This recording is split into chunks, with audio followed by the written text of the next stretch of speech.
Kona Cat, and today I'm going to show you how to set up and play Harmonies. It's a 1 to 4 player abstract strategy game, runs about 30 minutes for ages 10 and up. I found this out on BoardGameArena.com. I loved it so much I had to buy the real game, and now you get to learn how to set up and play. So let's get into it. Here is everything that's in the box. We have our pouch here, we have our central board, we have 4 personal player boards, we have 4 reminder cards, we have 66 animal cubes.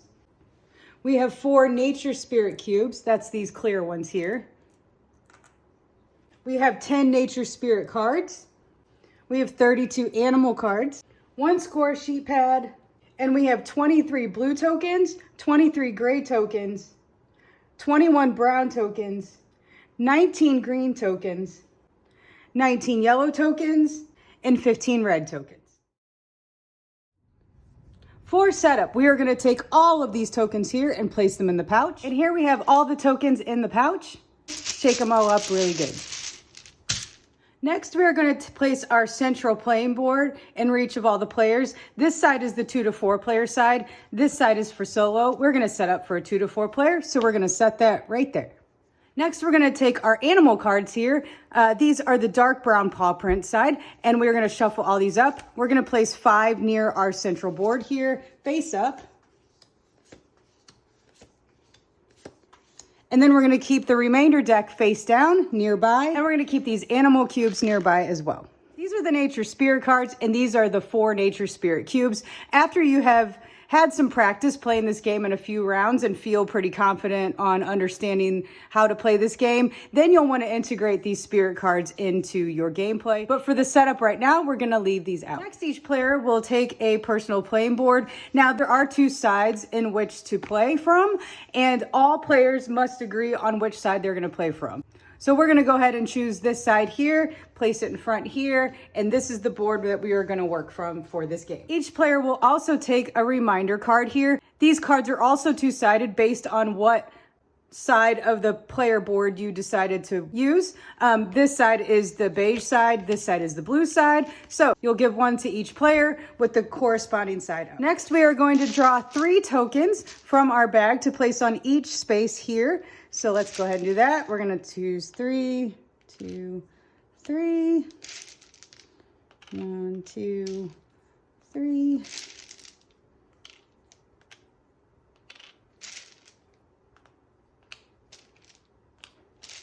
And last spot here.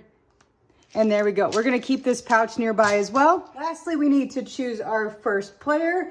The player to have last seen a magnificent landscape is the first player, and you will point the board at them here, this one right here with the arrow. That'll be our first player. So you'll point that towards me here, and we're ready to play.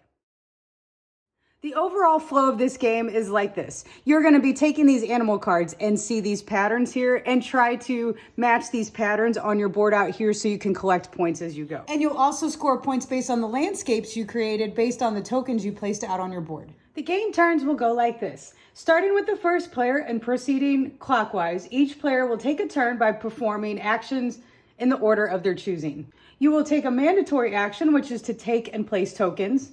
And you will have the optional action of taking an animal card, and you'll also have another optional action of placing 1 animal cube. All the actions, whether mandatory or optional, can be taken in any order at any time during your turn. At the end of your turn, you'll draw 3 tokens from the pouch and refill the central board. And you'll refill the row of animal cards if needed, so that there are 5 face-up cards. Let's go over the mandatory action of take and place tokens. Now, when you take tokens, you're going to take all 3 from one of the available spaces here. So you're going to take all 3 of these tokens, and you're going to place them out on your player board here. There are a few rules when placing tokens. Tokens can always be placed on an empty space. Tokens can be placed on top of 1 or 2 previously placed tokens to create trees, buildings, or mountains, but no other stacking is allowed. Tokens cannot be placed underneath previously placed tokens, and tokens cannot be placed on a space occupied by an animal cube.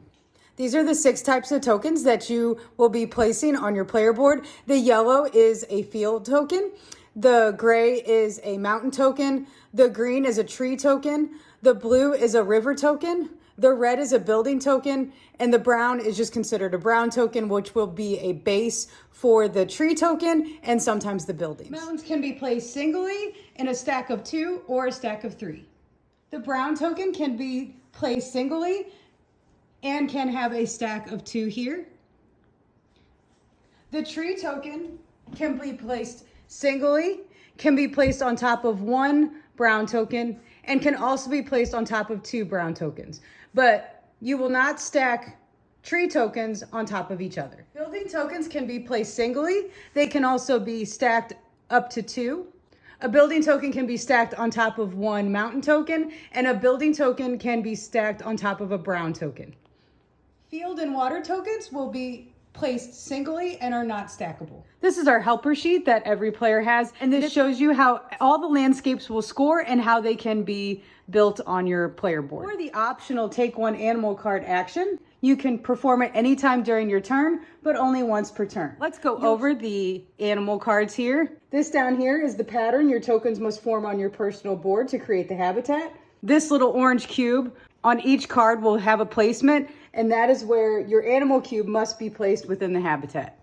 You cannot place more than 1 animal cube on 1 token.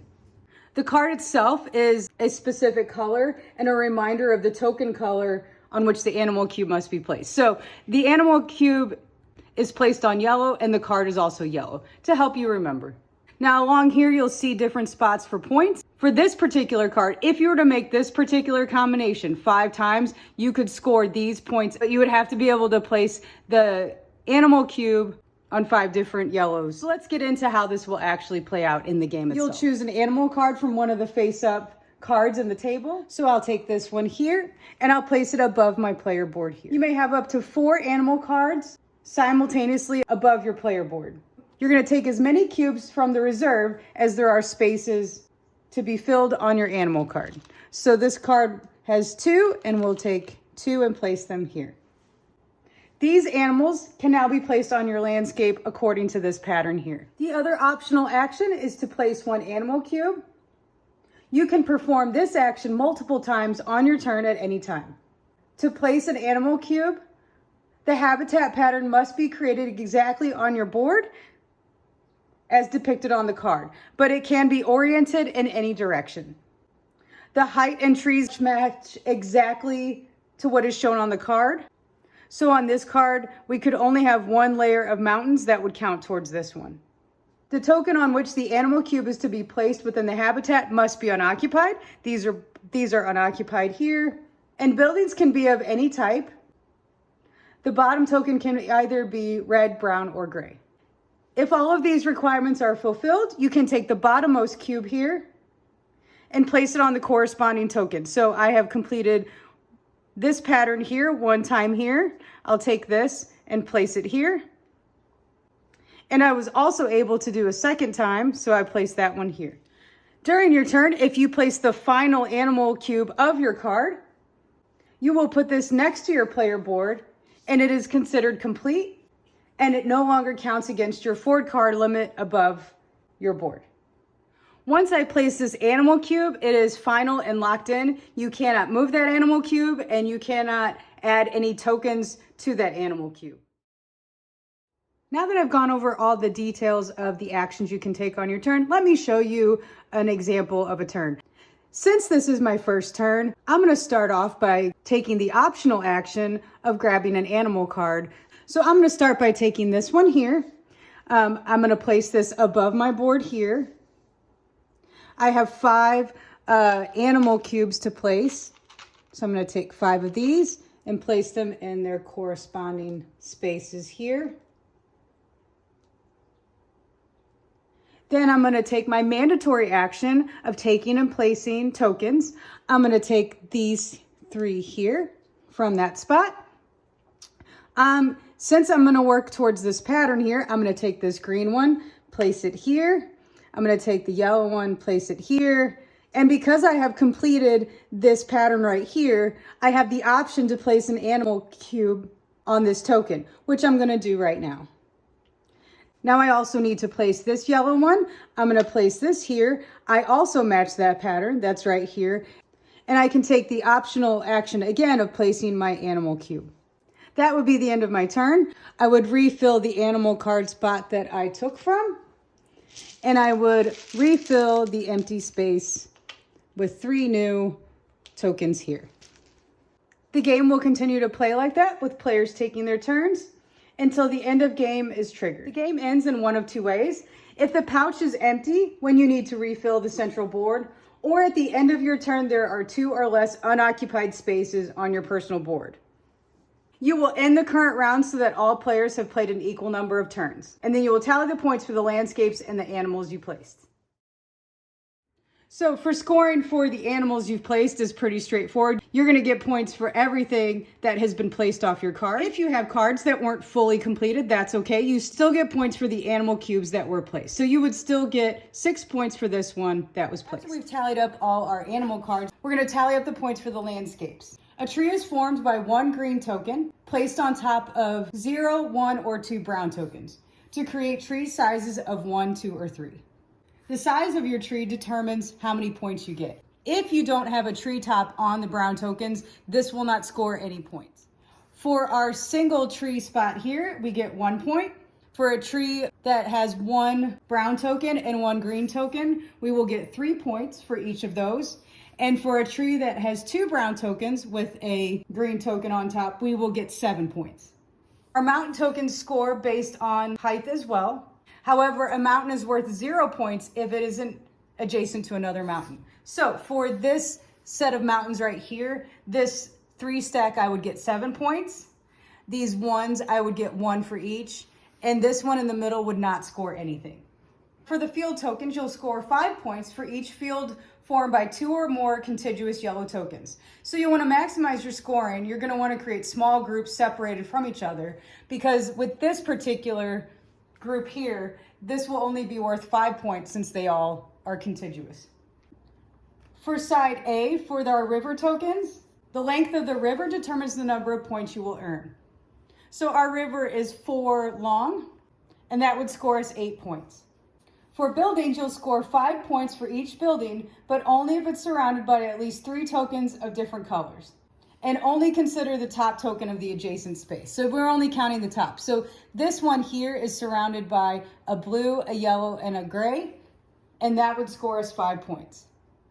This one is only surrounded by 2 different colors. This one's surrounded by 1, so these would not score us anything. If you're using side B of the personal board, the blue tokens are scored a little differently. Each space or group of spaces separated from each other by blue tokens will form an island.